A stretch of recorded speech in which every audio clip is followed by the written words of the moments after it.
What's up, wig splitters? 8-week challenge time.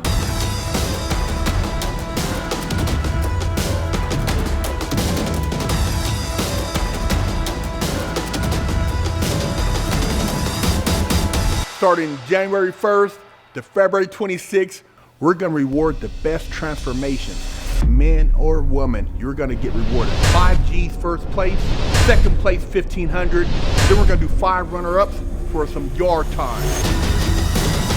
Go to wigsplitterworkout.com for all the details. Let's get in the best shape of your life and go split some wigs.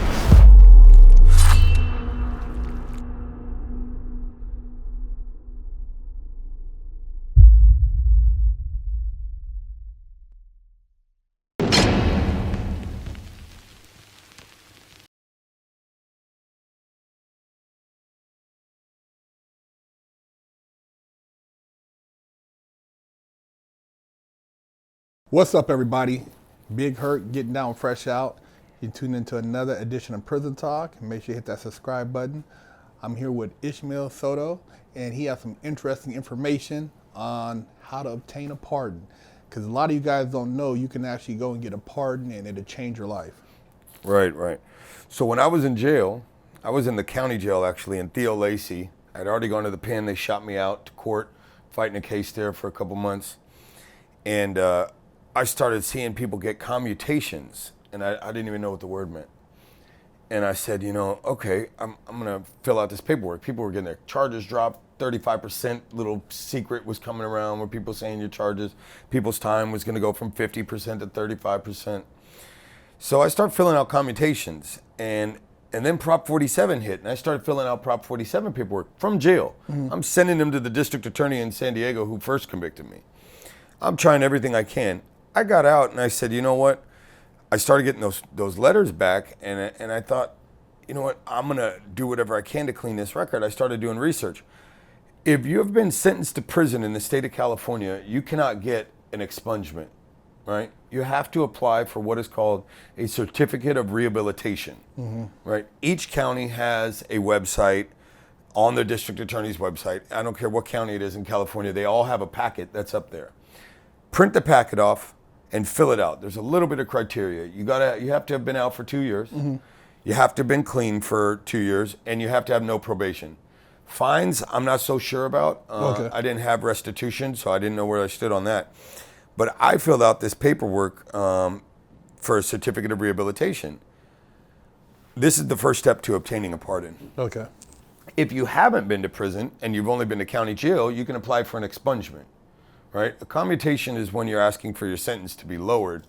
Certificate of rehabilitation it gives you the right to say to an employer, you cannot be denied for any state license. Okay. Right? That cannot be the only single reason that you are denied. So I just wait until the end of my application. I apply. They can't ask you on the application any longer if you're a felon or not. So I don't answer anything about that, and at the end I show them the commutation. If they've approved me, then they should still approve me when I show them the commutation. So you're saying once you actually get the certificate of rehabilitation, right? Thus, when you fill out an application, you're no longer filling out saying that you're... Correct. Well, no, legally you can't not say that, but there is a new law that has passed where they can't ask you anymore in the state of California on a job application. Okay. So once you have the certificate of rehabilitation, you're automatically put in line for a pardon. And it's the easiest way to begin. And then you have to petition the governor's office like you've never seen before. Bother them. Bother them like you would bother somebody when you're trying to get out of jail. Mm-hmm. Bother them the way they bothered you when they put you in jail. And that's how you obtain a pardon. So when you get the pardon now, what does that do as far as your rights and everything? So my California firearms rights have been reestablished. That's after they take 90 days, and you have to clear that with the Department of Justice.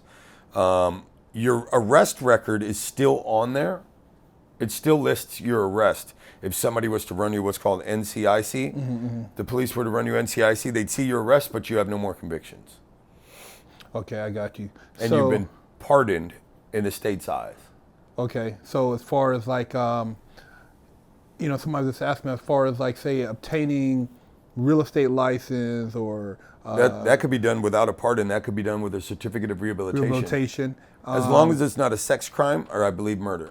Okay, same thing. Would that apply to like a Series 7? Somebody wants to get into trading? That I would believe be the same thing, right? Yeah, that would be the SEC. Yeah. And their oversight committee. But yeah, that would it's when you obtain a certificate of rehabilitation, its main benefit for you is to be able to say you cannot be disqualified Based on your prior history. based on anything in your prior history Okay.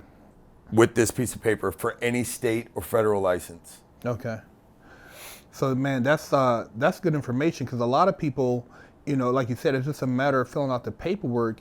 You have nothing to lose. I mean. Yeah, but we've been conditioned as society to believe whatever society has put in place, right? So you have to try. Most people won't even go out and try. Oh, I'm a felon, I can't do that. Yeah. You don't know. Yeah. You really don't know. Well, Apply. I know you haven't told me, and I have a friend who did the same thing, and even some people who have, emailed us as far as, hey man, there's attorneys who do this. You can actually, for your case, depending on what your case is. So there's always an avenue if you look. Right. So right. It just takes determination. So I know you were state, but I know in my situation, I had a bank robbery, which I did federal time. So I would have to petition the president, from what I understand. That's correct. Because there's people who have gotten, I know when I was in the feds, a lot of guys doing life was petitioning for pardons. And at the end of the term, like Obama pardoned a lot of dudes doing life. Right. And they got out. So I know that's a process. Right. Every state actually has some sort of I'll call it pardon or certificate of rehabilitation. Every state has a pardon, but every state has something that is similar to a certificate of rehabilitation, which is your first step to the pardon. So Arizona has what's called a set aside. I took charges there as well. Minor set aside, I got my gun rights back there. Okay. Texas has unsatisfactory completion of term. They have different words, deferred adjudication. So every state, I know these 3 states because I was convicted in all 3 states, but I've set aside all 3 states. So legally, you can go and purchase a firearm and legally have a firearm. Correct. Okay. So there you guys have it. I mean, a lot of you running around, because in the feds, I've seen a lot of people, ex-felon in possession of a firearm, automatically 7 years. Kodak Black just got ex-felon in possession of a firearm. He got somehow 3.5, but typically it's a 7-year mandatory minimum, or I believe 5 or 7 years. I think it's 5 now. 5 years, it dropped it, it used to be 7, Yeah. but 5 years. So if you're dealing with a federal situation, a little bit different than Ismael's because he was in the state. Federal, you'd have to petition the president, which before you get that petition, I'm quite sure there's something similar to a certificate of rehabilitation that you would use in the first step of getting that pardon. You just got to do the paperwork. The other thing is to take your time and build enough, like somewhat of good karma. Do something that you can put on paper for your petition that will make it look as if you are really trying to change. Like for me, I put 4,300 sex offenders away. That looks good in the judge's eyes. Yeah. But that if you were going to law school or you were doing this, you have to show them that you've taken the initiative to want to change your life forever. Doing something positive, whether it's reaching out, doing community outreach stuff, something that's community related, or like in your case, like you said, you were putting the dirty guys up in there. Yeah, but you're basically saying, hey, I'm going to be an upstanding citizen. These are the steps I'm taking, and I need your approval to continue my plan. I need your help, Judge, Your Honor, the committee, whoever you're asking, in whatever state or jurisdiction. I need your help to continue this plan that I've put together to become an upstanding citizen and provide back for society what I've taken. You could also, just based on what you just said right there, then is getting even a possible letter of recommendation from people who were prominent figures in the community or something. I got support. 30 of them. There you go. I went and got 30 of them from people, anybody I could find. To support your character. Right. Cops, people that had known me, anything. I got one from the cop that arrested me. That's how much work I put in to clean up the dirt I did. Wow. Hey, there you guys have it, man. There's always a way to do something. If you're not just, like you said, something extreme, like you said, murder or certain things is harder to get that commuted, right? Yeah. In that case, I'm willing. Check the links on the bottom of this video. Message me, and I'm willing to look at anybody's case and help them in any way I can. Okay. Hey, Big Hurt, fresh out, prison talk.